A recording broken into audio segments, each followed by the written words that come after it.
और हम हैं, आपके साथ खड़े रहेंगे। आपकी ये लेके इशू लेकर अगर सुप्रीम कोर्ट तक भी जाना है, हम हैं, आप बेफिक्र रहिएगा। बड़ी ही चालाकी, मक्कारी और अय्यारी के साथ में अपने सियासी मकासद को पूरा करने के लिए इन्होंने इस 4% रिजर्वेशन को इसी कर्नाटक की 2 कम्युनिटीज़ को 2-2% के हिसाब से उनके जो है ना कोटा में इजाफा कर दिया। लोगों के बीच में ना इत्तेफाकी पैदा कर कैसे वोट हासिल कर वो कल के दिन फिर ओहदे या गवर्नमेंट में बैठने का एक ही उनका लक्ष्य है। इलेक्शन से पहले एक हिंदू और मुसलमानों के बीच में कॉन्फ्लिक्ट जैसी पिक्चर बनाई जाए, इनके दरमियान कॉन्फ्लिक्ट पैदा किया जाए और उसका सियासी फ़ायदा उठाया जाए और फिर इक़्तिदार में आए। उलमा की कौंसिल ने सगीर अहमद रशादी साहब अमीर शरीयत और उनकी कौंसिल ने ये ऐलान किया है कि किसी तरह का प्रोटेस्ट ना करें, सड़कों पे ना आएँ।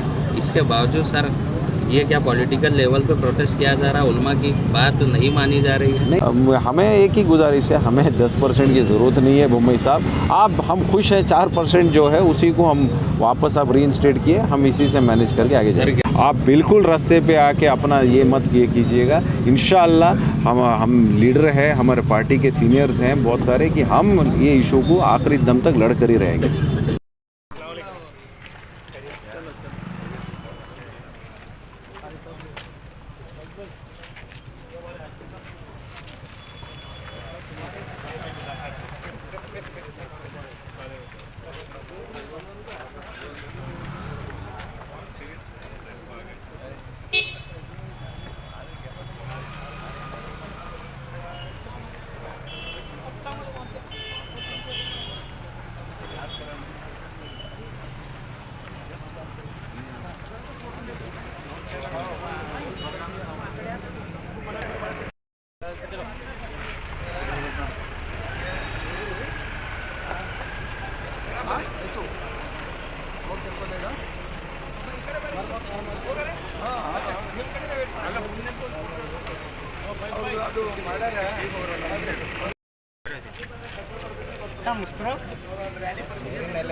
फोटो के साथ लियो, बाद में आती है। सबर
लास्ट कैबिनेट सरकार होता गारंटी भी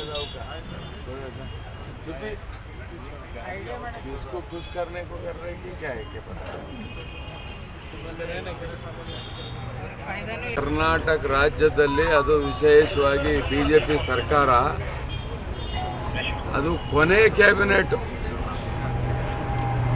ಮುಂದೆ ಆಗುತ್ತೋ ಇಲ್ಲೋ ಗೊತ್ತಿಲ್ಲ ಎಲ್ಲ ಟಿವಿದಲ್ಲಿ ಇದು ಕೊನೆ ಕ್ಯಾಬಿನೆಟ್ ಅಂತೇಳಿ ಬಂತು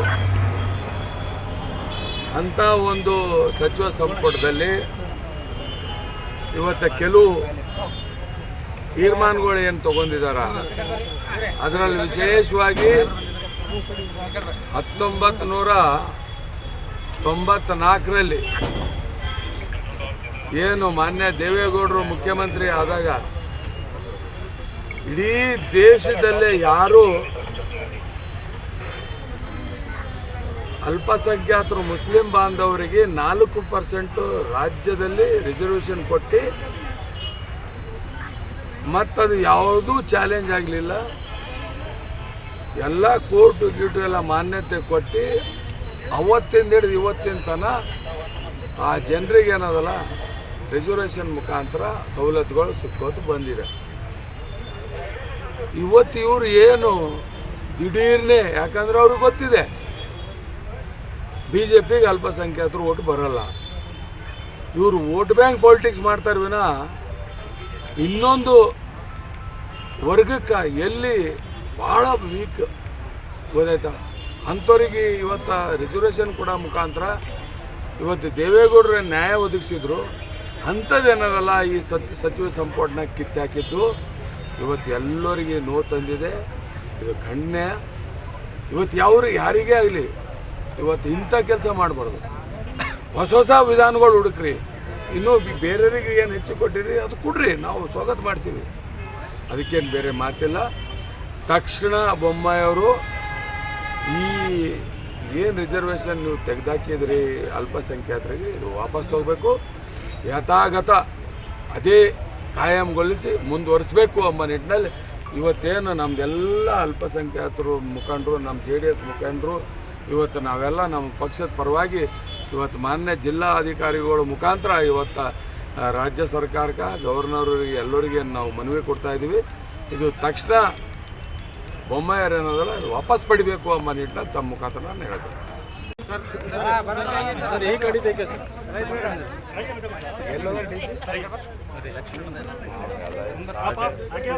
ಈ ವರ್ಷ ಏನು ಸರ್ ಇನ್ನ ಕೋಡ್ ಆಫ್ ಕಂಡಕ್ಟ್ ಇಲ್ಲ ನಿಮ್ಮ ಕ್ಯಾಲೆಂಡರ್ ಪೇಮೆಂಟ್ಸ್ ಇಲ್ಲ ಎಲ್ಲಕ್ಕಿಂತ ಮೊದಲೇ ಎಲ್ಲ ಚೆಕ್ ಪೋಸ್ಟ್ಗಳು ಇನ್ನೊಂದು ಭಾಳ ಭರ್ಜರಿ ತಯಾರಿ ಇದೆ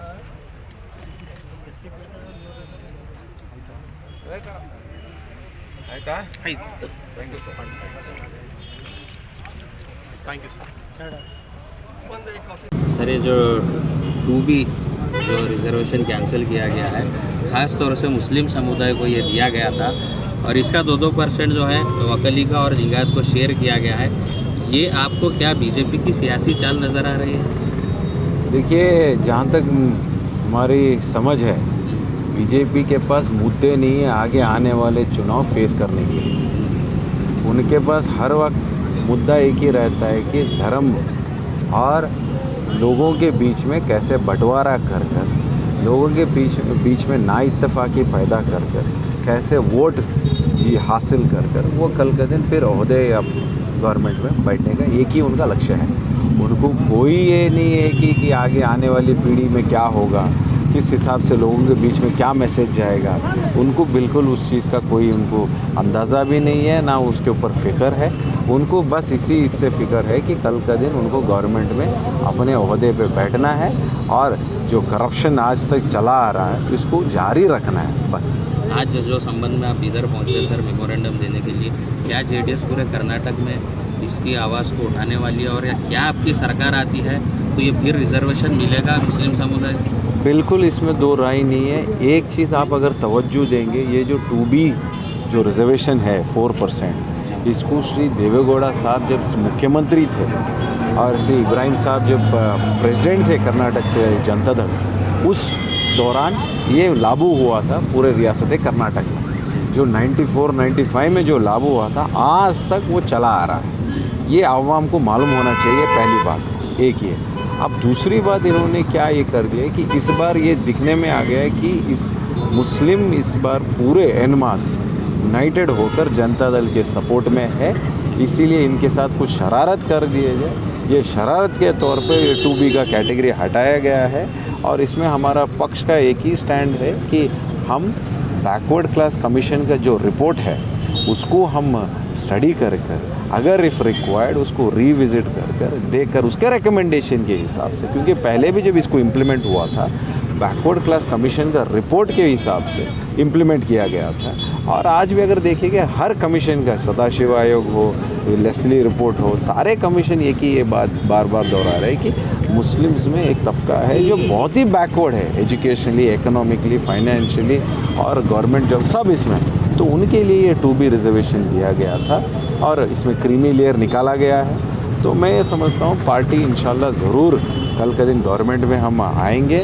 आने के बाद इसमें अगर 1% अगर मुंबई साहब, मुझे नहीं लगता ये आगे इसको ले जाएंगे। सीएम मुंबई का ये स्टेटमेंट है कि 2B से निकाल कर जो है मुस्लिम समुदाय को EWS इकोनॉमिकल वीकर सेक्शन में डाला गया है और वहाँ पर जो है 10% उनके लिए रखा गया है, उसमें सबको इक्वली शेयर होगा। तो इस पर आपका क्या कहना है सर? देखिए यही तो है ना बीजेपी के खैर, ये मिसगाइड कर रहे हैं।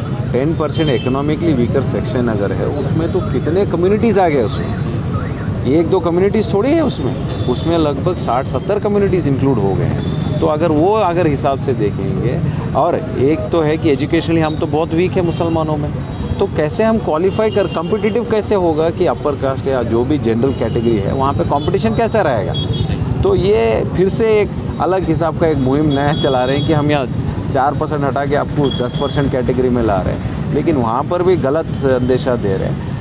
हमें एक ही गुजारिश है, हमें 10% की ज़रूरत नहीं है मुंबई साहब। हम खुश हैं 4% जो है उसी को हम वापस आप रीइंस्टेट किए, हम इसी से मैनेज करके आगे जाएंगे। सर, गृह मंत्री अमित शाह बसवा कल्याण आए थे 2 दिन पहले, उन्होंने कहा है वहाँ गोरटा में सभा को संबोधित करते हुए कहा है कि धर्म के आधार पर रिजर्वेशन देना, आरक्षण देना ये अवैध है, ये असंवैधानिक है। ये अमित शाह का स्टेटमेंट है सर। देखिए अमित शाह जी को एक चीज़ मालूम करना है, ये धर्म के आधार पे नहीं था, ये बैकवर्ड कमीशन का एक रिपोर्ट है। इसमें वो बैकवर्ड जो है कैटेगरी क्लासेस है उनको आइडेंटिफाई करके उनको रिजर्वेशन दिया गया है।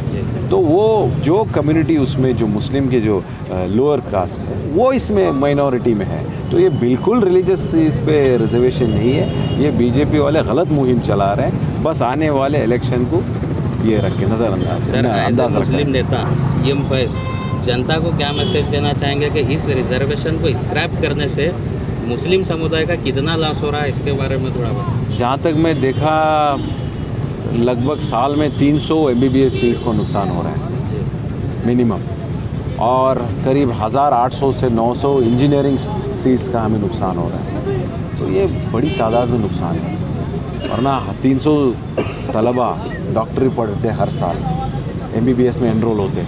अब उसको अगले ये साल से होने नहीं वाला अगर ये आगे चल गया तो। इसीलिए हमारी पूरी कोशिश ये रहेगी कि हम जल्द से जल्द इसको पूरा गवर्नर तक हम जाएंगे, या अगर इसको लीगली भी फाइट करना है हाई कोर्ट के थ्रू जाके, क्योंकि इसमें एक टेक्निकल इशू है, इन्होंने रिपोर्ट ही नहीं लिया है, जो बैकवर्ड कमीशन का रिकमेंडेशन भी नहीं लिया है। ये तारो तुम्हें क्या इनके जहन में आ गया, चलो कुछ भी नहीं। परसों उससे पहले एक ये उठाए थे वहाँ पे उरीगौड़ा नंजेगौड़ा का एक इशू उठाए थे, तो वो नहीं चला, वो बंद हो गया। अगर फाइनली इनको एक और इशू मिल गया कि चलो इसको हम लगा के देखते हैं कि कैसे डिस्टर्ब किया जाए विद इन दी सोसाइटी करके, ये एक लाए हैं। इंशाल्लाह हमें पूरा यकीन है कि यहाँ के जुडिशल सिस्टम पर, और जाएंगे हम खटखटाएंगे, उसके बाद इससे जो भी है इंसाफ लेके हम सारे अवाम के बीच में फिर से आएंगे इंशाल्लाह। सर, एक और लास्ट सवाल है आपसे। उलमा की कौंसिल ने सगीर अहमद रशादी साहब अमीर शरीयत और उनकी कौंसिल ने ये ऐलान किया है कि किसी तरह का प्रोटेस्ट ना करें, सड़कों पे ना आए। इसके बावजूद सर ये क्या पॉलिटिकल लेवल पे प्रोटेस्ट किया जा रहा है, उलमा की बात नहीं मानी जा रही है? नहीं, देखिए हम आज क्या किए, हम कहाँ प्रोटेस्ट किए, बस यहाँ पे DC ऑफिस में आके एक मेमोरेंडम सबमिट किया। और मेरी दरख्वास्त यही है कि सारी आवाम से कि बिल्कुल आप रोड पे रास्ते पे आके इसको प्रोटेस्ट मत करिए, हम इसको बड़े हिकमतन इस मामले को आगे संभाल के जाएंगे। और हम हैं आपके साथ खड़े रहेंगे, आपकी ये लेके इशू लेकर अगर सुप्रीम कोर्ट तक भी जाना है हम हैं। आप बेफिक्र रहिएगा, आप बिल्कुल रास्ते पे आके अपना ये मत ये कीजिएगा। इंशाअल्लाह हम लीडर हैं, हमारे पार्टी के सीनियर्स हैं बहुत सारे कि हम ये इशू को आखिरी दम तक लड़ कर ही रहेंगे। आज Janata Dal secular Bidar district unit की जानिब से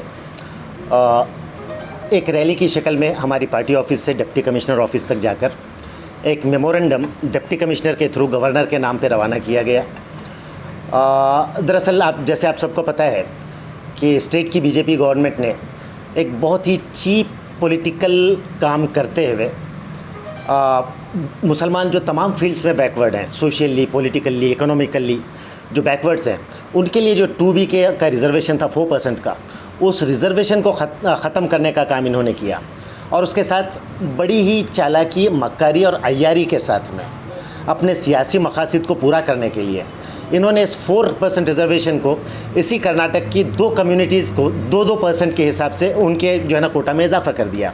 इसके पीछे उनका एक सियासी मकसद इतना ही है कि इलेक्शन से पहले एक हिंदू और मुसलमानों के बीच में कॉन्फ्लिक्ट जैसी पिक्चर बनाई जाए, इनके दरमियान कॉन्फ्लिक्ट पैदा किया जाए और उसका सियासी फ़ायदा उठाया जाए और फिर इक़्तिदार में आए।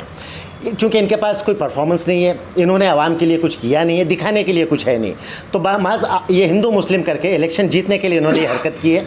हम इसको कंडेम करते हैं और तमाम सियासी पार्टी से ज़्यादा जनता दल सेक्युलर बहुत ज़्यादा इससे दुखी इसलिए है कि ये रिज़र्वेशन 1995 में और उस वक्त चिन्नप्पा रेड्डी साहब के जो है ना सदारत में जो बैकवर्ड क्लासेस कमीशन था, उसकी रिपोर्ट की बुनियाद पर मुसलमानों की पसमानदगी दूर करने के लिए एजुकेशन में और जॉब्स में देवेगौड़ा जी की सरकार ने ये रिज़र्वेशन मुसलमानों का दिया था। ये हमारी बेबी है, हमारी देन है, हमारा जो है ना कंट्रीब्यूशन है। आज इस तरह जब ख़त्म किया जाता है तो सबसे ज़्यादा तकलीफ़ हमें है। हम पॉलिटिकली और लीगली हर तरीक़े से इस रिज़र्वेशन को फिर से वापस लाने के लिए कोशिश करेंगे, लड़ेंगे, सड़कों पर उतरेंगे। और यहाँ पर हमारी पार्टी इस बात को भी अप्रिशिएट करती है कि Muslim community as a whole उन्होंने सड़कों पर नहीं उतरने का फ़ैसला किया है। अगर वो सड़कों पर उतरते तो बीजेपी उसका फ़ायदा उठाती कि भाई ये जो है ना हिंदू मुस्लिम का जो है ना बीच टकराव है, कॉन्फ्लिक्ट है, ये माहौल बना के वो जो है ना पोलराइज़ करके कम्युनल लाइंस पे वोट लेना चाहते थे। उसको फेल करने के लिए कम्युनिटी जो सड़कों पर नहीं उतर रही है, जो है ना अपना लीगल बैटल लड़ना चाह रही है, वो अपने हिसाब से काम करें। जनता दल सेक्युलर मुसलमानों के मफादात की हिफाजत के लिए हर तरीक़े पर, हर लेवल पर जो है ना लड़ाई लड़ेगी।